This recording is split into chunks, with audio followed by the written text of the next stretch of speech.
Sí, ¿qué tal? Buen día. Le damos la cordial bienvenida al 17º Seminario Rafael Martín del Campo y Sánchez 2025. Este evento está organizado por el Laboratorio de Vertebrados de la Facultad de Ciencias de la UNAM. Y bueno, en esta ocasión tenemos un gran invitado, al doctor Juan Carlos Serio Silva, del Instituto de Ecología ACE INECOL. Y en esta ocasión nos dará la conferencia sobre restauración ecológica, estrategias de manejo y monitoreo de primates en áreas protegidas.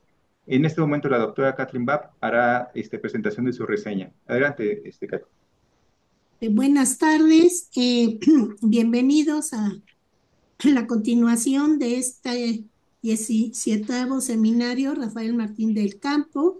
Hoy tendremos el placer de escuchar al doctor Juan Carlos Serio Silva, eh, cuya especialización es en la ecología, comportamiento y conservación de los primates mexicanos, y una de sus principales preocupaciones es la formación de una nueva generación de primatólogos mexicanos. Él estudió la licenciatura en biología, la maestría en neuroetología y el doctorado en ecología y manejo de recursos naturales.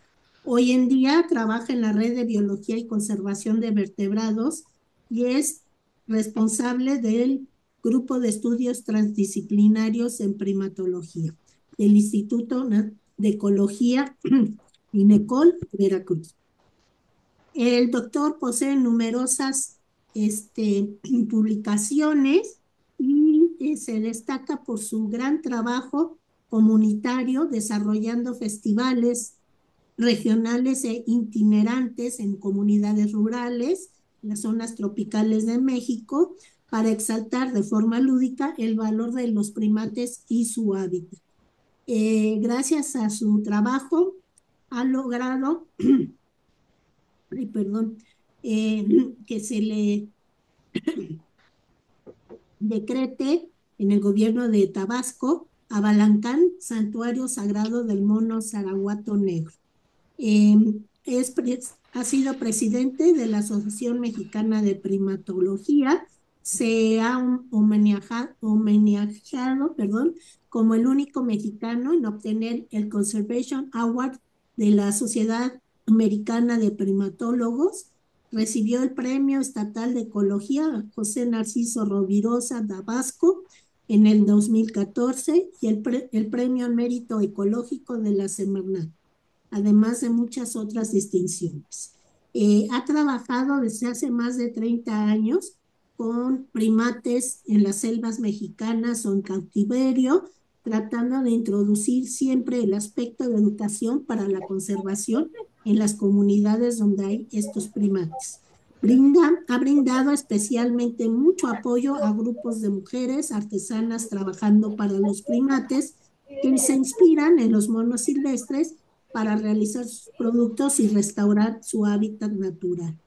Él está convencido de que debemos formar alianzas con el gobierno y la sociedad para actuar, investigar, proteger y restaurar.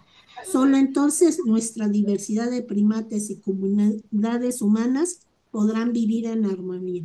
Bienvenidas y bienvenida, doctor, y muchas gracias de antemano y le cedemos la palabra.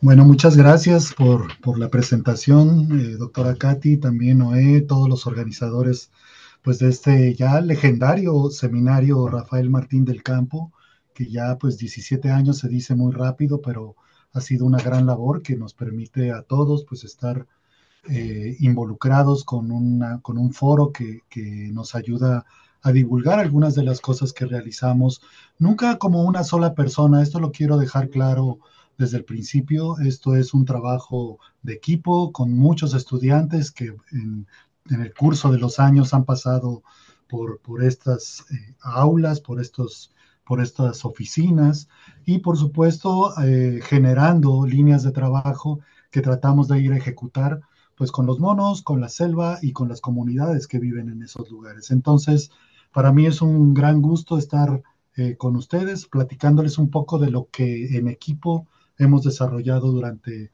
ya algunos años, ¿no? Bueno, les voy a pasar la primera diapositiva, me avisan si transcurre correctamente, por favor. Supongo Sí se que ve sí. bien. Perfecto, muchas gracias. Bueno, para quienes están poco familiarizados con las especies de primates en este país, en realidad no nos podemos poner a presumir de que tenemos muchas especies, como en el caso de Colombia, Brasil, que tienen decenas de especies de primates, pero en México tenemos 3 especies, pero podemos presumir que son los primates silvestres más al norte del continente americano, ¿no? En este caso tenemos 2 especies de monos aulladores, el mono aullador negro, que se le conoce localmente como zaraguato negro, es el Aloguata pigra, el mono aullador de manto, que es Aloguata palliata mexicana, es un zaraguato pardo, y que, debo decirlo de una vez, hasta hace un par de semanas fue decretada como una de las 25 especies de primates más amenazadas a nivel global el Congreso de Primatología de Madagascar, ¿no? El Internacional de Primatología. Y bueno, tenemos otra especie que también muchos probablemente la han identificado en documentales, en noticias que penosamente tienen que ver con el tráfico ilegal, y este es el mono araña, es una de las especies que tienen mayor amenaza precisamente por este tipo de consecuencias del tráfico. Ahora, los monos al final de cuentas no son algo lejano de nuestra idiosincrasia, de nuestra vida cotidiana desde épocas prehispánicas.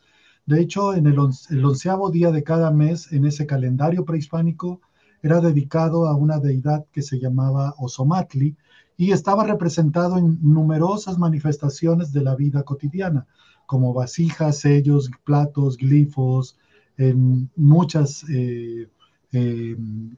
opciones que la gente de la comunidad podía verlo continuamente, ¿no?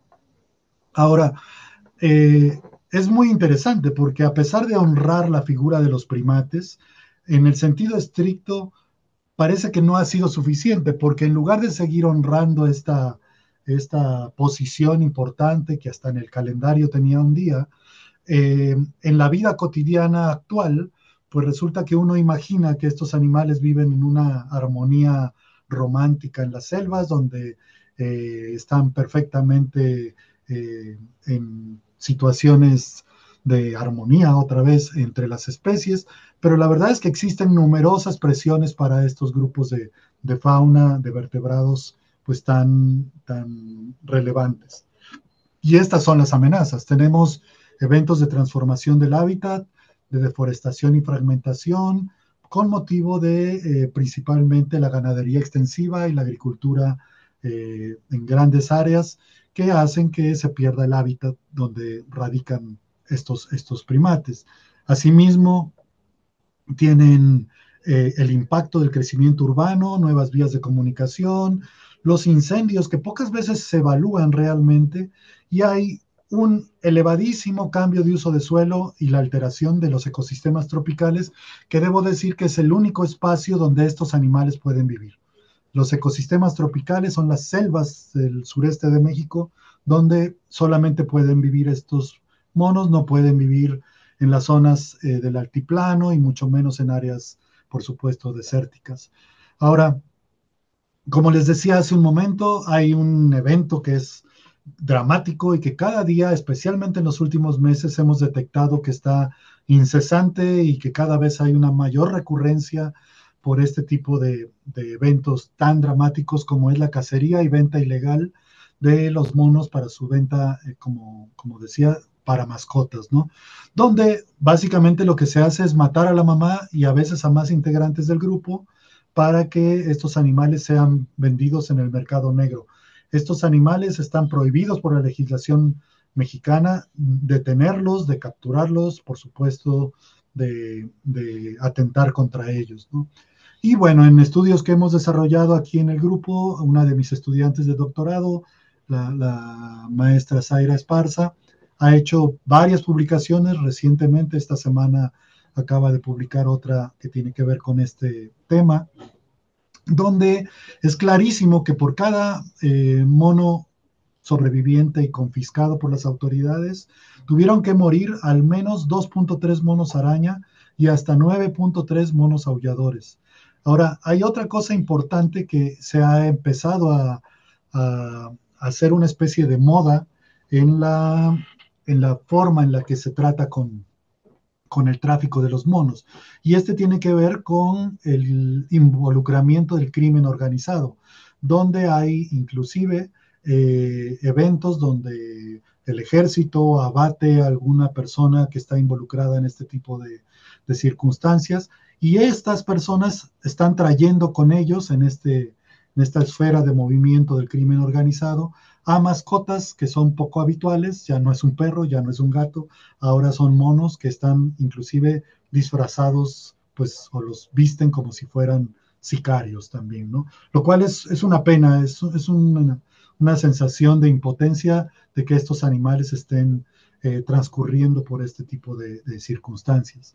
Ahora, estos animales, a pesar de, aunado a todo lo que tienen encima, imagínense lo que sucedió el año pasado. El año pasado, en el 2024, murieron hasta el 29 de junio del 2024 345 individuos de la especie Alouatta palliata y 5 individuos de la especie Alouatta pigra.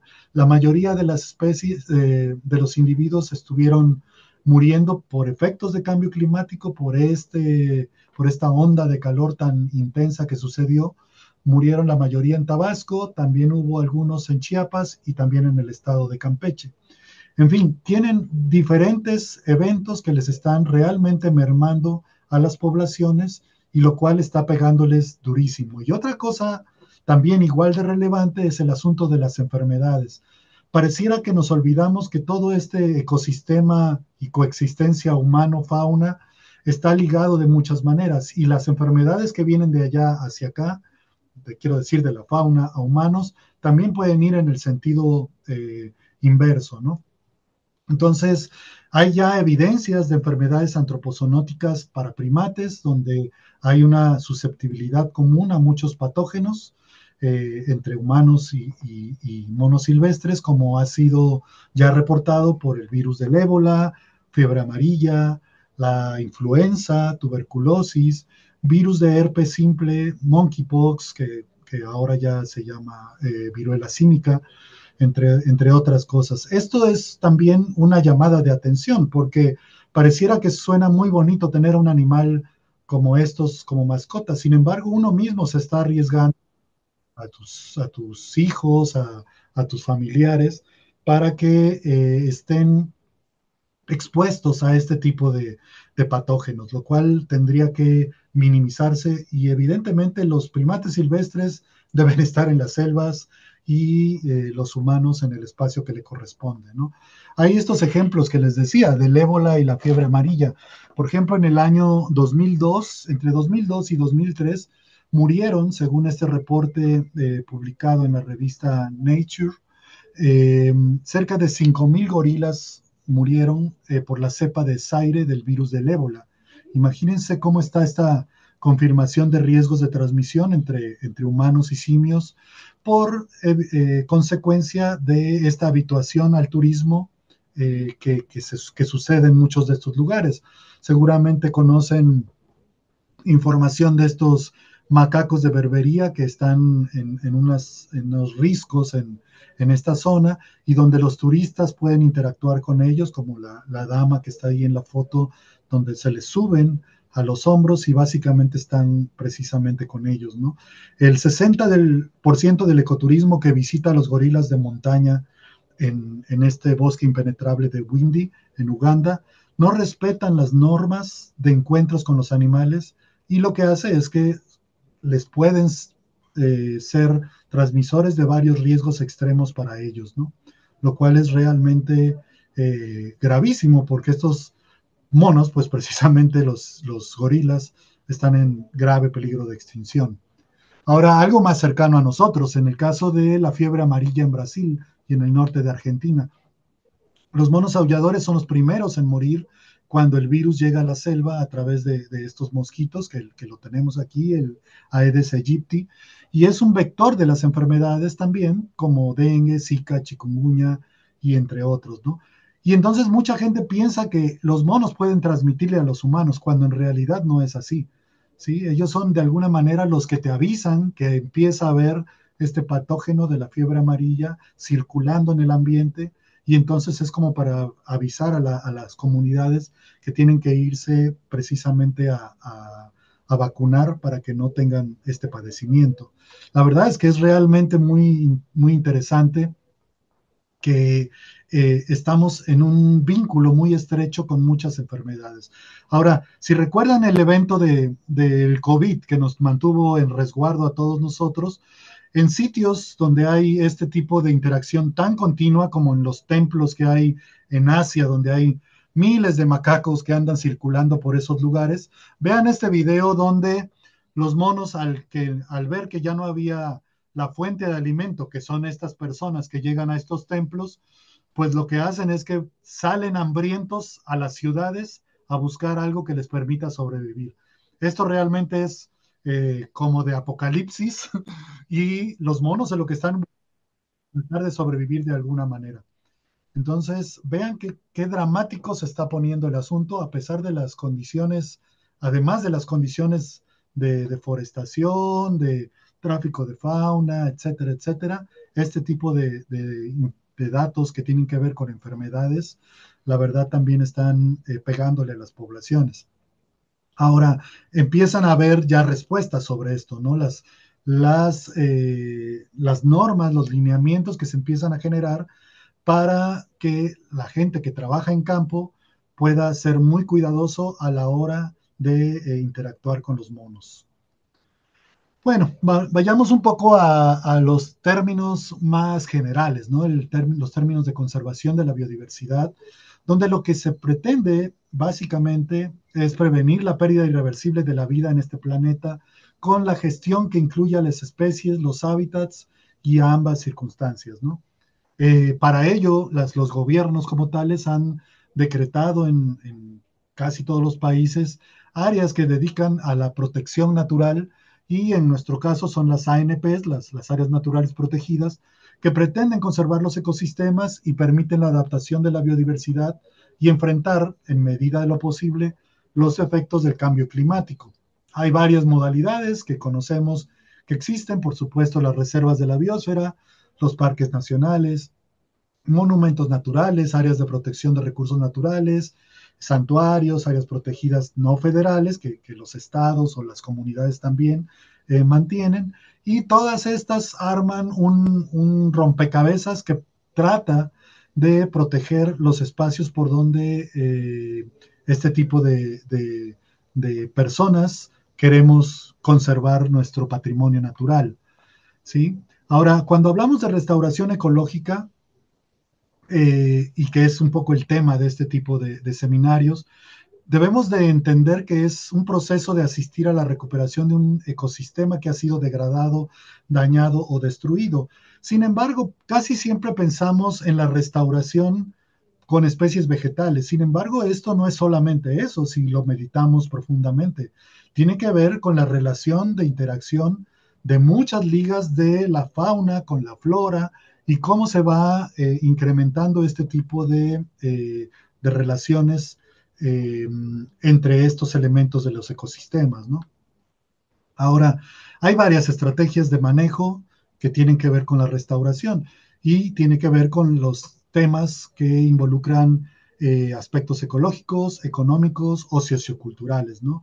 Hay que identificar la obtención de la rentabilidad económica de las actividades humanas en el aprovechamiento del desarrollo sustentable y también balancear para que haya un evento de preservación a largo plazo, pues, de la biodiversidad, ¿sí?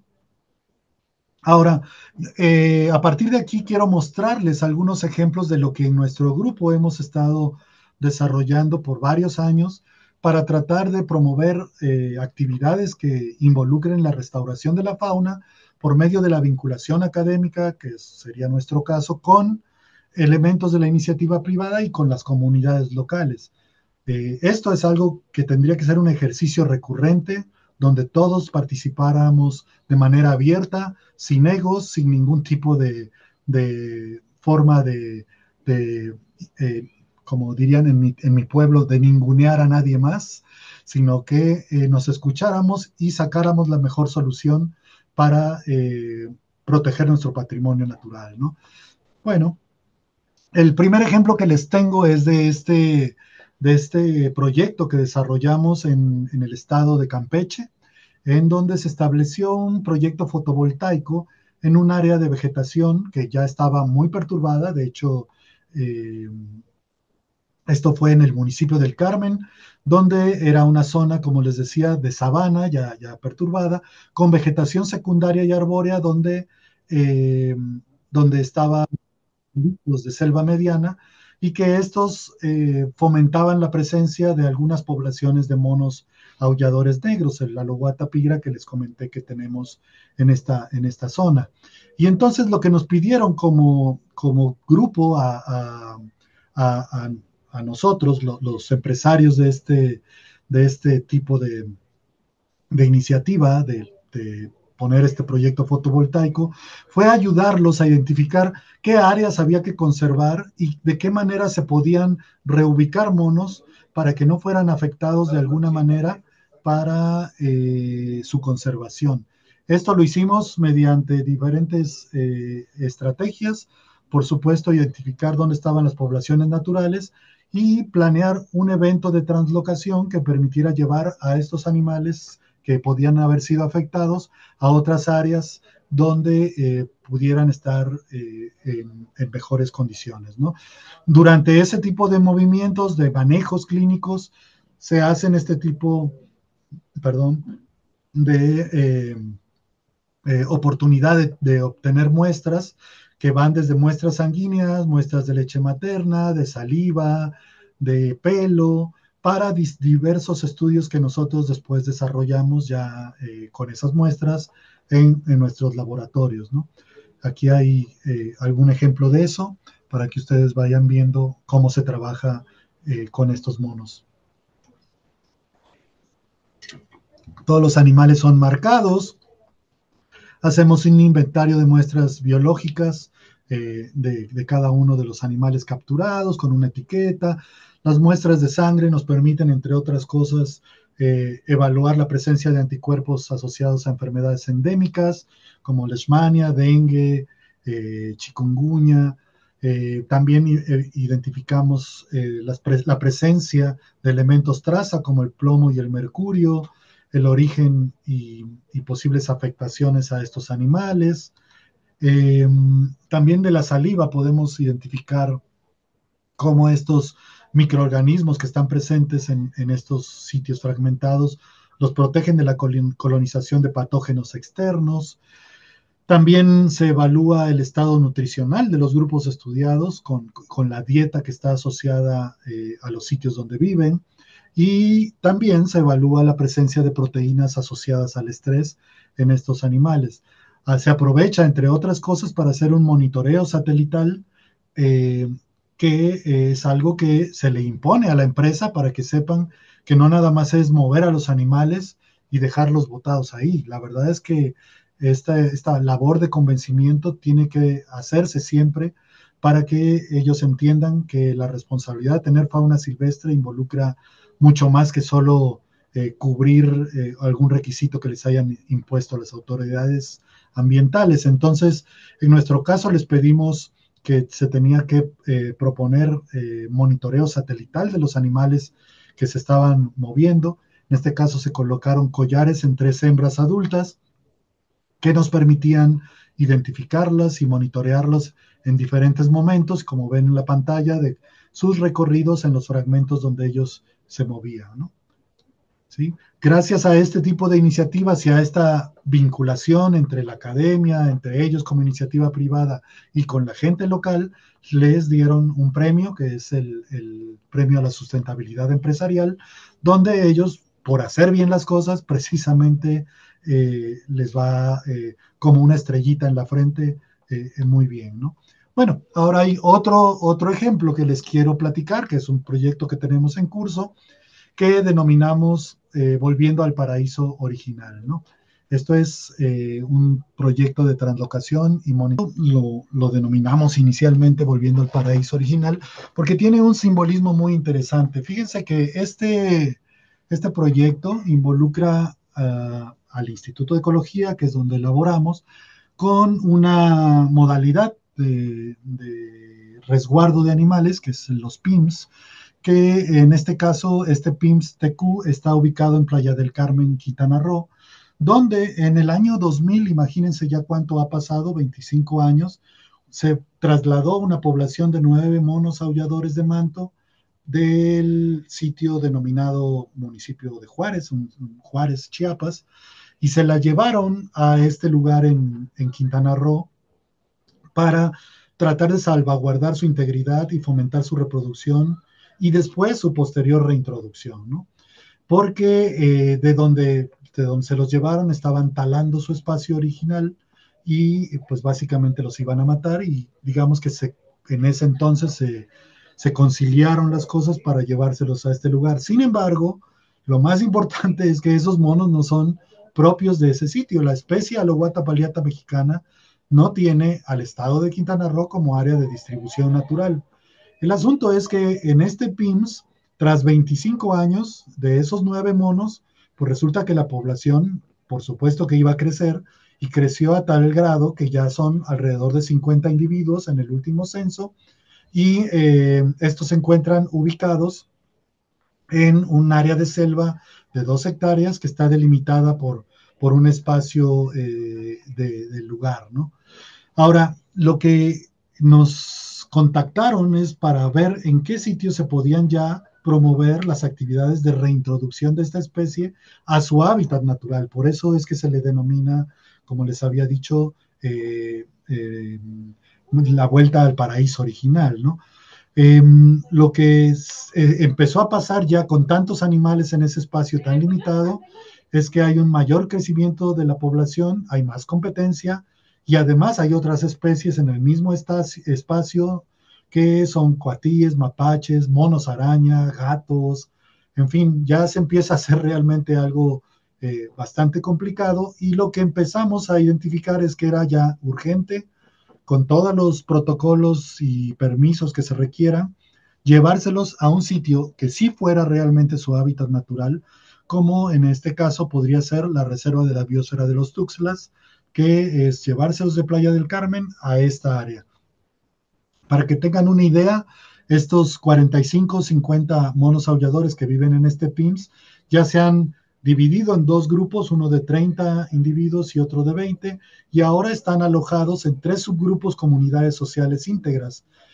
Ahorita les voy a mostrar cómo se encuentran alojados, y desde el 2021 lo que se ha tratado es de determinar la composición de la población, identificar cómo están los grupos sociales y cómo empezar a visualizar el traslado de estos animales a lo que les decía tendría que ser su hábitat natural oficial, ¿no?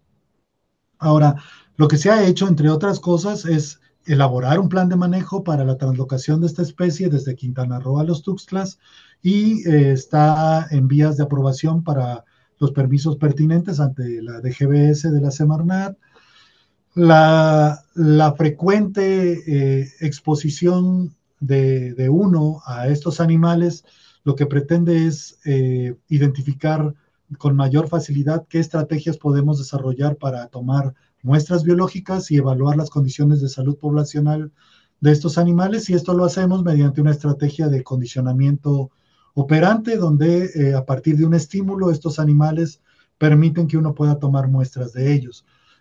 Ahora mismo tenemos unos recintos de pre-cuarentena, los cuales permiten, entre otras cosas,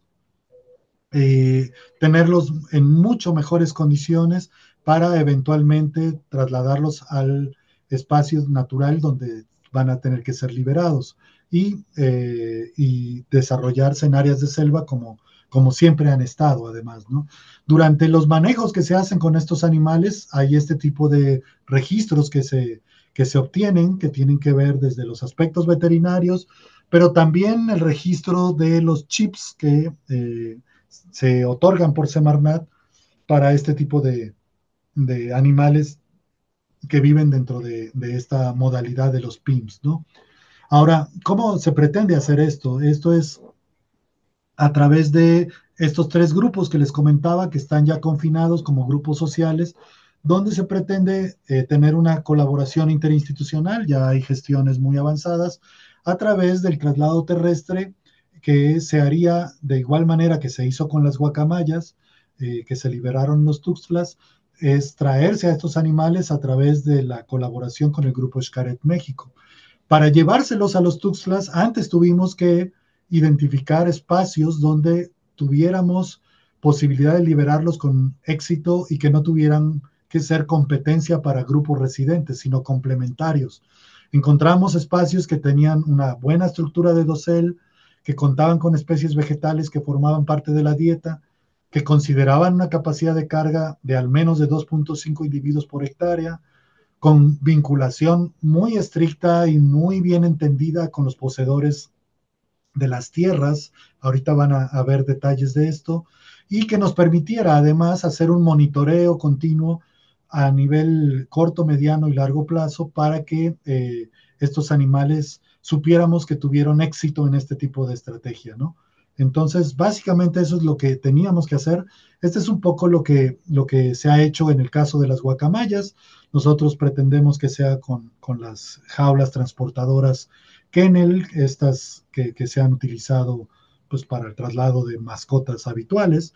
Dentro de estos autobuses donde se quitan los asientos y los animales viajan de manera cómoda, climatizada, con una permanente supervisión de los veterinarios que van dentro de este espacio. Ahora, ¿qué sitios identificamos ya como los adecuados para la translocación de estos animales y regresarlos a su paraíso original dentro de su hábitat demográfico correcto, ¿no? Estos sitios son la localidad Los Órganos, que está dentro del área de la Reserva de la Biosfera de los Tuxtlas, y por otro lado está la UMA, el rancho ecoturístico Los Amigos, que tienen áreas suficientes para recibirlos. Este es el paisaje que básicamente tiene la comunidad de Los Órganos. Como podrán ver en esos tres círculos, bueno, no círculos, estos polígonos como de circunferencia en rojo, son áreas de vegetación que tienen suficiente selva. En el caso del fragmento más pequeñito que veíamos antes, el que está en la parte superior de la imagen, es un fragmento de casi 10 hectáreas, que por mucho es 5 veces más grande que el sitio donde se encuentran en este momento, ¿no? Este es el fragmento donde no hay monos aulladores, sin embargo, hay corredores que permiten que este fragmento se comunique con otros fragmentos donde también hay monos aulladores nativos, que permitiría que haya una posibilidad de reproducción y de ampliación de la población en la zona. El sitio 2 tiene monos aulladores, tiene solo un grupo, y esta superficie de este polígono es de 36.6 hectáreas. Otra vez es mucho más grande que lo que tienen actualmente, y hay especies vegetales que les permitirían estar correctamente en este espacio. Y el más grande de ellos es el fragmento 3, que tiene 132 hectáreas, donde están este tipo de actividades pues de conservación por la comunidad, porque este lugar para ellos es muy importante a nivel de captación de agua. Estos tres sitios los han decidido conservar gracias al acuerdo entre ellos, que eso es lo que les brinda agua a la comunidad, y por eso nunca lo van a perturbar. Obviamente hay otros espacios en la periferia donde sí le han pegado, pero evidentemente esto parece que ya garantiza que ya no van a deforestar más en esos espacios. Hemos tenido ya reuniones ejidales donde hay cartas apoyando el proyecto. De hecho, mucha gente está ansiando ya tener a los animales ahí, por lo que implica y que mucha gente ya mayor que escuchaba a los monos antes, pues ahora ya no los tiene tan cerca, ¿no? Entonces están un poco ansiosos de que lleguen ya los monos por ahí, y es muy probable que antes de fin de año esto sea una realidad. Este es un video de un dron de estos sitios para que vean la selva tan bonita que está en estos lugares. Son cañadas que tienen muchos corredores y que permitiría que lo que lleváramos que en este caso es alguno de los varios subgrupos, puedan empezar básicamente a colonizar estos espacios y eventualmente encontrarse con otros individuos de otras poblaciones naturales para empezar a reproducirse y ampliar la población natural, ¿no? Este es básicamente la selva que se encuentra en esa zona y a mí me parece fabulosa. Hemos hecho censos vegetales que nos da garantía de que estos animales van a estar bien para ese sitio, ¿no? Ahora, el otro sitio que les comentaba es la UMA Los Amigos, el Centro Ecoturístico y Reserva Natural Los Amigos, la cual tiene en conjunto con todos los corredores en este polígono que ustedes pueden ver, una superficie de alrededor de 204 hectáreas. No todas pertenecen a este sitio Los Amigos, sin embargo, los monos no identifican fronteras. En el momento que uno los libere, ellos van a empezar a moverse hacia otros espacios y ya tenemos también permisos para seguirlos y monitorearlos en algunas de estas áreas, ¿no? Entonces, consideramos que también es un sitio adecuado, ya de hecho estamos desarrollando otras investigaciones de otro tipo en ese lugar, con permiso de los propietarios, y ya también tenemos el respaldo de la propietaria de este lugar, que respalda el proyecto como uno de los sitios para liberar monos ahí. En ese lugar, interesantemente, con tanta superficie, solamente hay 2 grupos de monos que se encuentran distribuidos. Aparentemente hay un tercero, pero esto con 204 hectáreas simplemente es suficiente espacio para que estos monos que pudiéramos traer nos ayuden a que se reproduzcan y generen una mayor población. En todos los casos de este tipo de iniciativas, siempre involucramos a la gente de la comunidad para promover estos términos que son esenciales en nuestro grupo: identidad y conciencia comunitaria. Esto se hace antes, durante y después de la translocación para que sepan el valor del patrimonio que van a tener bajo resguardo y cómo van a poderle obtener beneficios en muchos sentidos para tener estos animales cerca de sus comunidades. Ahora,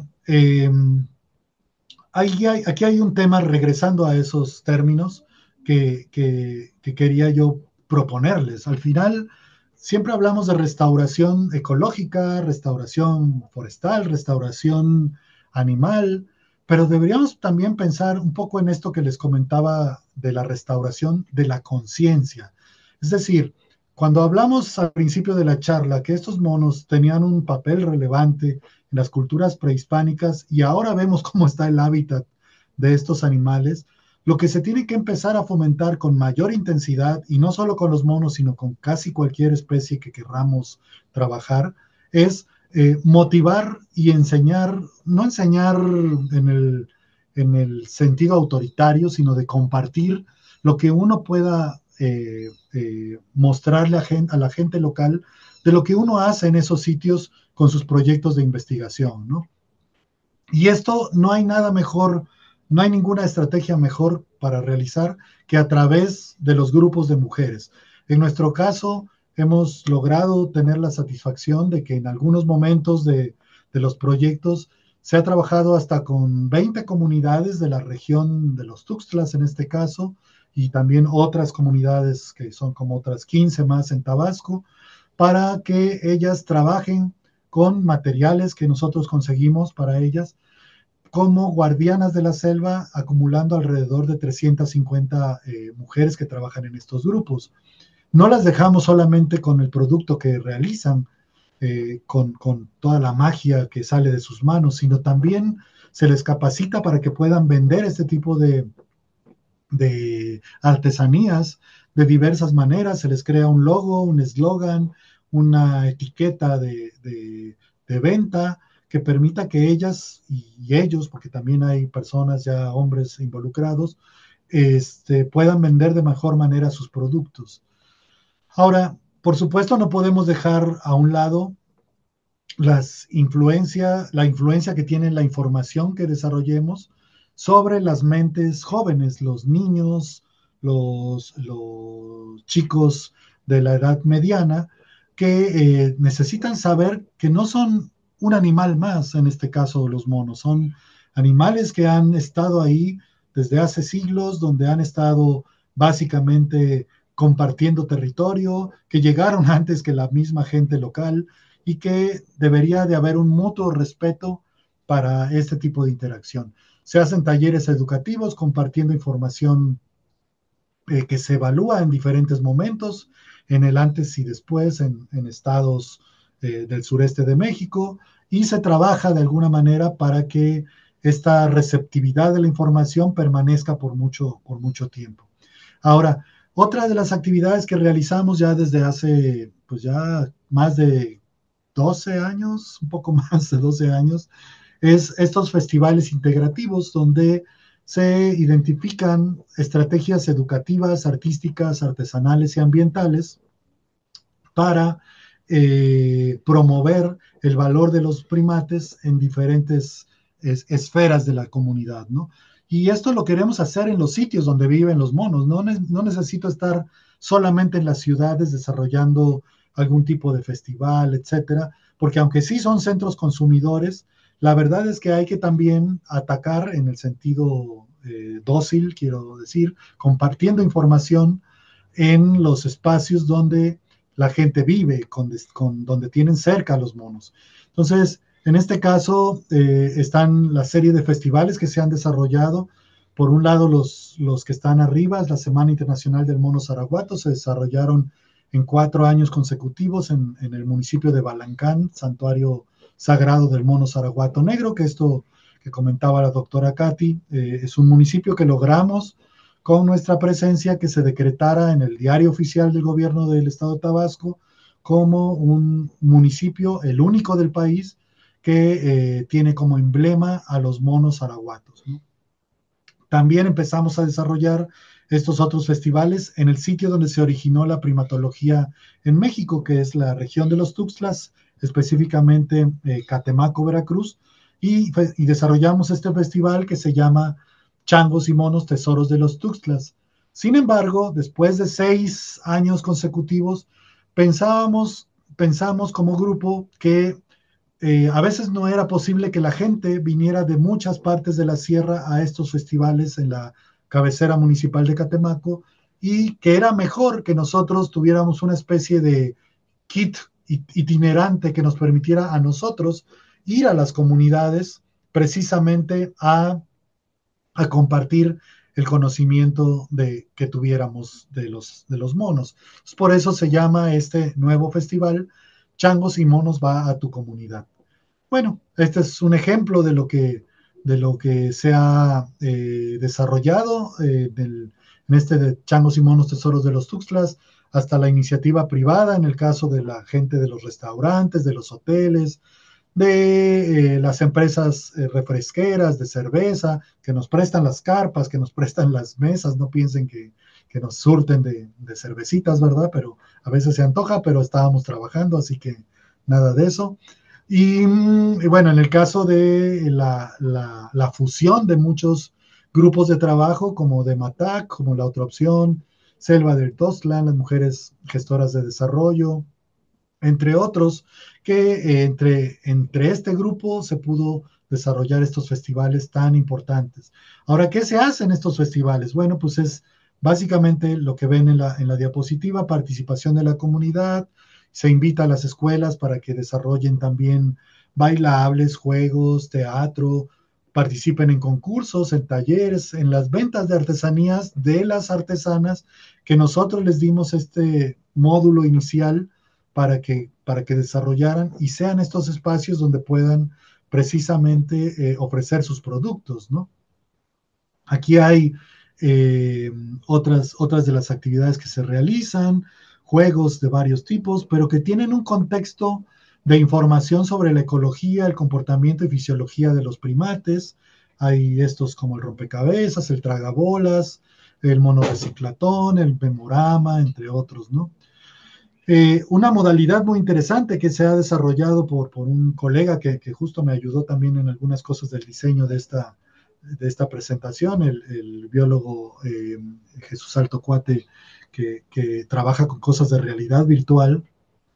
Él está trabajando aspectos de videos y documentales en espacios públicos junto con colega también Jorge Ramos, que permite trabajar de manera participativa en las zonas de trabajo y enfocados principalmente a público general, pero especialmente infantil, ¿no?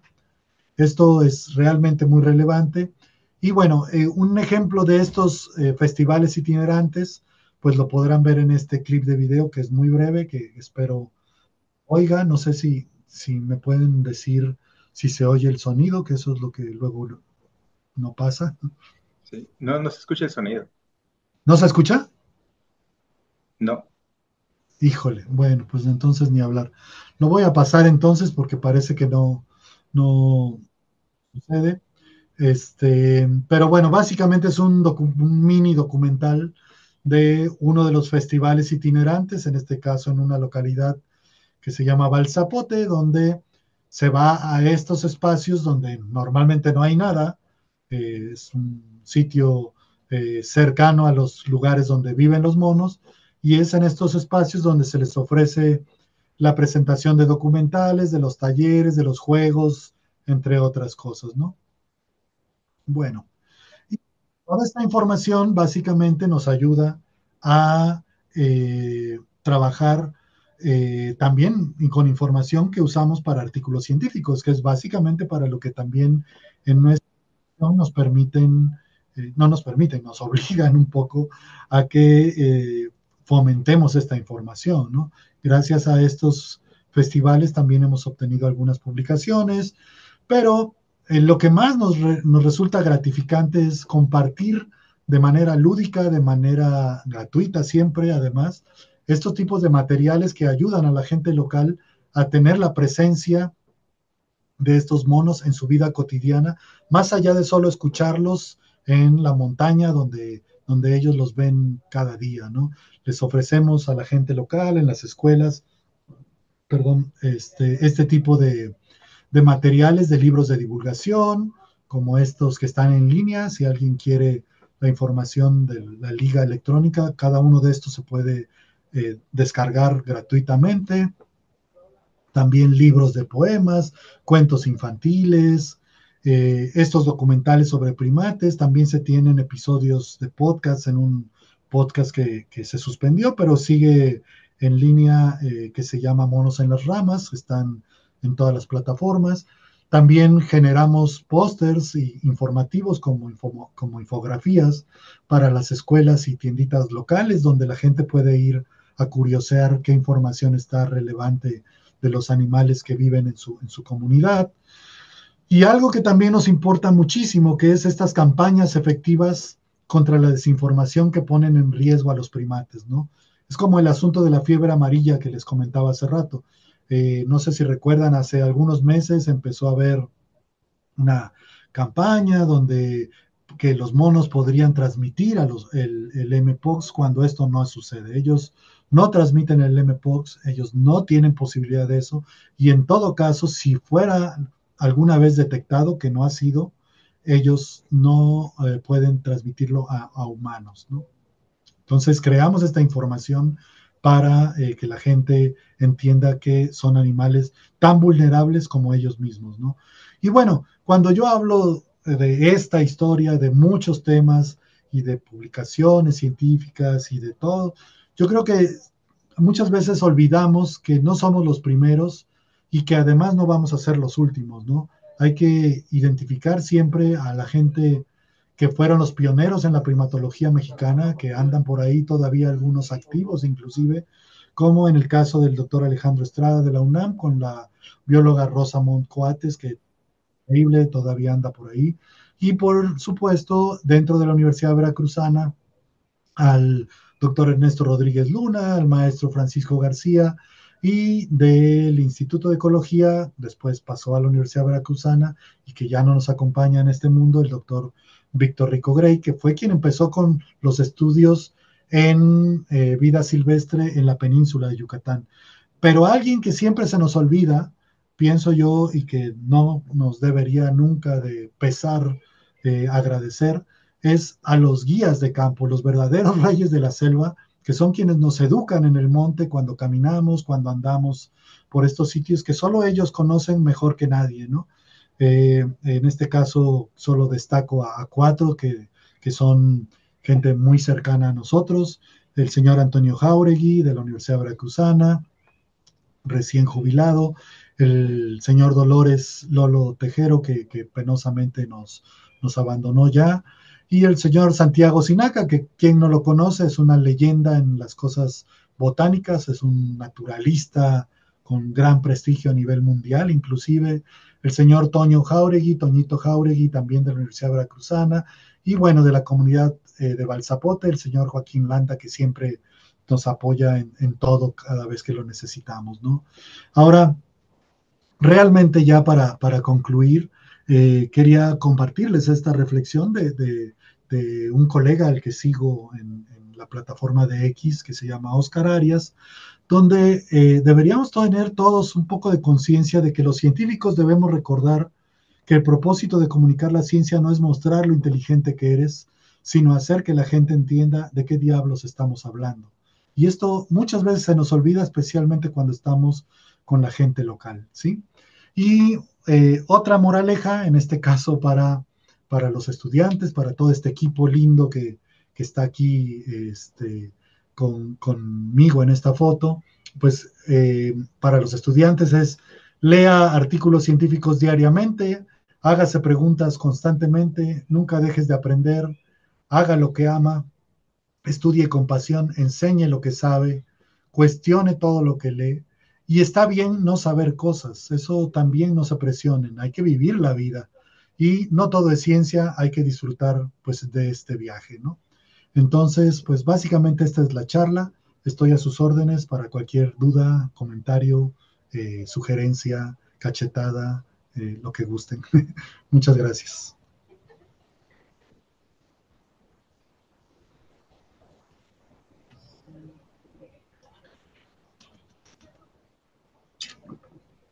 Hola. Sí, Katy, ¿hace las preguntas o las hago yo? ¿Puedo quitar la presentación? Las hago ahorita, dame un chance. Muchas gracias por su excelente plática, doctor. Hay varias preguntas. Gracias. Voy a quitar la presentación para poder verlos, porque si no me siento como en una sesión espiritista. Entonces, no. A ver. Pregunta María de los Dolores Pérez, que si tienen datos de la afectación a las poblaciones de monos en las zonas donde pasa y se sigue construyendo el Tren Maya, porque pareciera que a las autoridades no les parece o no les interesa lo que sucede a la fauna nativa. Bueno, el impacto con este tipo de infraestructura evidentemente está reportado. Hay estas manifestaciones de impacto ambiental que están de alguna manera viendo. A ver, permítame un segundito porque no sé si ya no estoy. ¿Ya estoy compartiendo o ya no estoy compartiendo? A ver. Ya dejó de compartir. ¿Ya? Perfecto, gracias. Entonces ahora sí. Sí, la verdad es que hay un impacto que se ha estado reportando principalmente por fuentes no oficiales, pero también ha habido participación en evaluaciones que especialmente para otros animales sí se han reportado, ¿no? Yo creo que hay que seguir monitoreando las publicaciones científicas que reportan este tipo de cosas. Hay algunas publicaciones inclusive para los sitios de donde se extrae el material para este tipo de infraestructuras, ¿no? Bueno, muchas gracias. Len Robles felicita al ponente y a los organizadores y pregunta si los propietarios están involucrados en los proyectos y cuál es la colaboración de estas comunidades.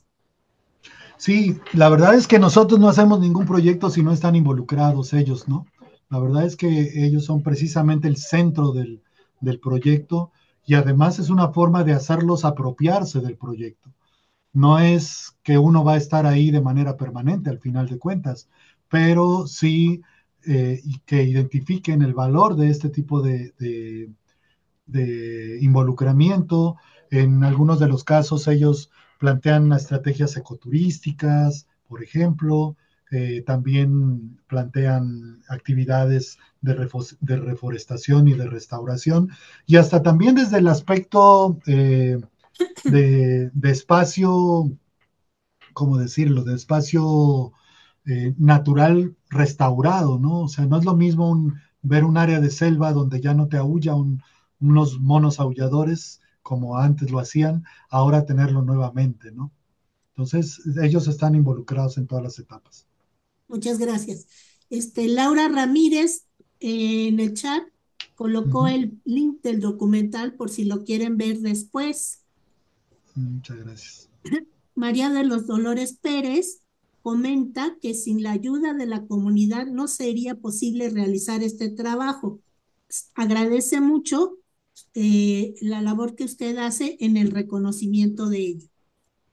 Muy amable, Alicia gracias. Villelas menciona muchas felicidades por su compromiso social con la naturaleza y con las comunidades en donde habitan estos primates no humanos.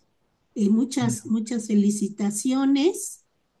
Y si podría poner en el chat un correo donde puedan comunicarse con usted.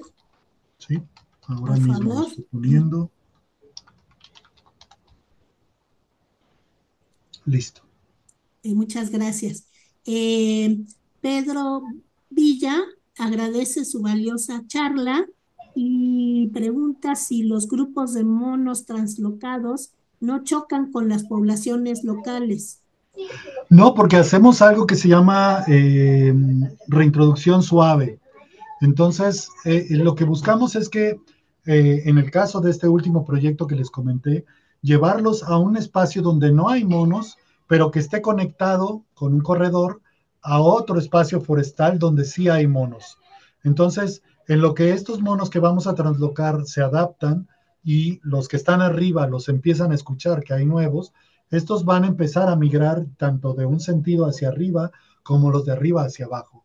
Y van a empezar, obviamente, a ajustar sus poblaciones porque de manera natural, además, tanto los machos como las hembras de los monos aulladores migran, y esto permite que cuando se separa un individuo joven que alcanzó la madurez sexual, pero ya no tiene cabida en su grupo, va a ir hacia otro lugar a tratar de encontrar un nuevo individuo, hembra o macho, para formar sus propias poblaciones. En ese sentido, es mucho más, ¿cómo decirlo?, contribuye más a generar nuevas poblaciones de primates.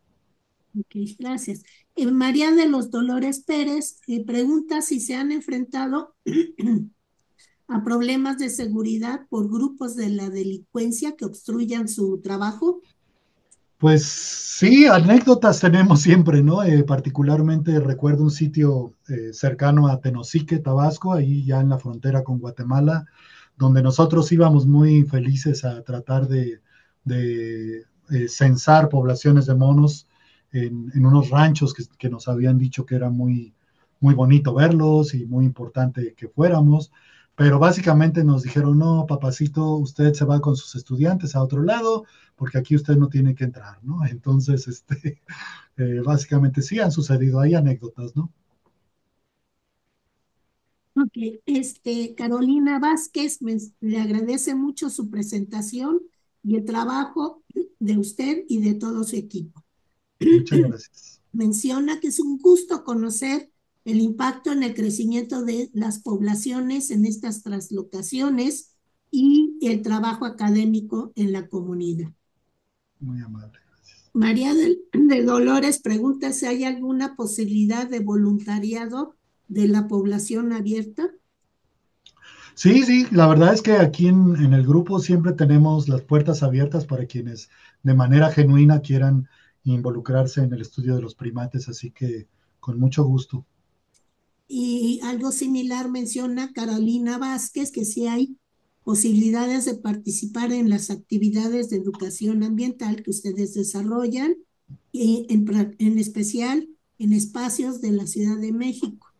Sí, donde más manos necesitamos siempre es justamente en las actividades de educación ambiental. A veces estamos simultáneamente en una comunidad con 150 personas, ¿no? Y eso hace que tengamos que correr de aquí para allá para los distintos talleres y todo esto. Entonces, siempre son bienvenidos. Verónica Farías menciona eh, los monos aulladores de manto rojo, la subespecie mexicana, ¿tendrá un área de conservación? Pues básicamente la tienen, están, digamos que ligadas al área de distribución donde ellos permanecen.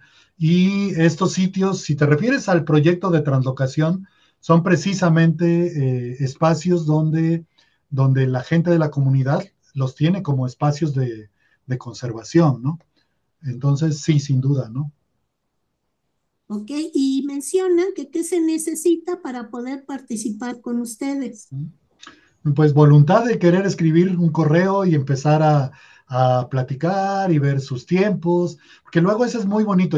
Mucha gente se acerca y dice, es que yo quiero, toda mi vida he querido trabajar con primates, pero viven en Sonora. Y bueno, pues está muy bien, siempre bienvenidos, pero pues ¿cómo le hacemos? Porque los monos están en el sur de México, que implica pues muchas cosas, ¿no? Casi venirse un poco para acá, o calendarizar muy bien el asunto de qué espacios sí se pueden trabajar o no, etcétera, ¿no? Ajá. Muchas felicitaciones otra vez por su conferencia Gracias. y preguntan si las crías de monos que han sido traslocados si han presentado algún problema para sobrevivir y si hay Eh, alguna enfermedad que afecte más a la población. sí, en el primer ejemplo que les mostré, que fue el de la pimienta en Campeche, esos monos se ajustaron perfecto a las poblaciones residentes, inclusive no hubo ningún deceso, ¿no? Esto muchas veces sucede cuando uno libera grupos, cuando hay una nueva conformación de los grupos sociales, los machos pueden generar un evento de infanticidio y matar a las crías que provienen de otros grupos, pero en este caso no. Y en el caso de los otros está en proceso este evento de translocación, entonces no ha sucedido, ¿no? Es, Hay enfermedades, pues la verdad es que no, los monos en realidad no tienen algún tipo de enfermedad que les pegue duro o que los mate. Lo que sí puedo decir por experiencia propia es que son muy sensibles a las bajas temperaturas. Entonces, cuando de repente empieza a hacer un poco más de frío dentro de la selva o la humedad los empieza a absorber, sí se les ven unos mocotes escurriendo de la nariz, ¿no? Entonces, eso pues lo van superando. ¿Y qué tanto hay hoy en día esta problemática de la cacería ilegal de monos?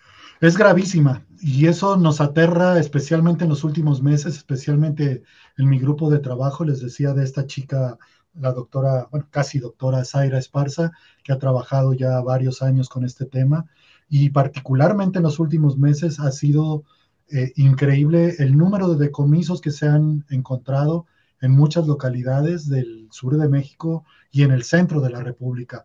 El problema es ese, que hay mucha gente que todavía está queriendo tener un mono, lo cual es un absurdo total por todo lo que les comenté. Y el problema es que hay demanda. Mientras no deje de haber demanda, los traficantes no van a dejar de estar surtiendo hacia el centro de la República o hasta el norte de la República o inclusive en Estados Unidos ya hay un flujo muy constante de fauna silvestre, particularmente monos, en sitios de Texas, de otros lugares, ¿no? Es increíble, increíble. Y yo pienso que a lo mejor siempre ha estado así, pero que ahora se nota más, porque me parece que las autoridades ambientales actualmente están actuando con mucha más severidad que antes. Eso sí puedo pensar que está sucediendo, ¿no? Claro. Pues muchísimas felicitaciones, este, otra vez. Y por Muchas gracias. acá hay otra pregunta, que si tener un mono como animal de compañía es maltrato animal, Sí, ojalá totalmente. y se aplique la ley. De hecho, se supone que al ser una especie NOM de la 059, está prohibido su tenencia. Hay una ley que se sacó al momento de los citácidos que también siguen yendo por todos lados. Y además esta prohibición lo que hizo fue incrementar el tráfico de monos que venían de Sudamérica y de Centroamérica. Ahora tenemos un montón de monos capuchinos que también están moviéndose por todos lados, incrementan el precio de los monos mexicanos y entonces se hace una maraña de cosas que lo que único que hace es, en lugar de resolver, incrementar el problema, ¿no? ¿Y se sabe qué tanto es este tráfico para tenerlos como mascotas o bien para comer la carne de mono? No, la verdad es que la mayoría es el 90 y tantos % es para tráfico. El consumo, aún en algunas zonas muy alejadas de centros urbanos, en la Lacandona, etcétera, todavía puede ser un evento normal, pero no habitual, porque ya hay sitios donde tienen lo que es fauna doméstica, me refiero a puercos, borregos, etcétera, que antes era muy difícil que la gente en estos lugares tuviera. Entonces, lo que utilizaban era a estos animales como carne de monte, que era el equivalente a agarrar un venado, agarrar un jabalí o no sé, un temazate, por decir algo, ¿no? Claro. Pues muchísimas gracias por tan interesante charla y por su Gracias. labor tan valiosa que ha realizado a lo largo de más de 30 años. Muchísimas gracias, doctor. Y los que quieran contactarse con él, ahí está en el chat su enlace de correo electrónico. Muchísimas gracias. Bueno, muy amables, muchas gracias a todos, cuídense y aquí estamos a sus órdenes. Gracias, hasta luego. Hasta luego, chao.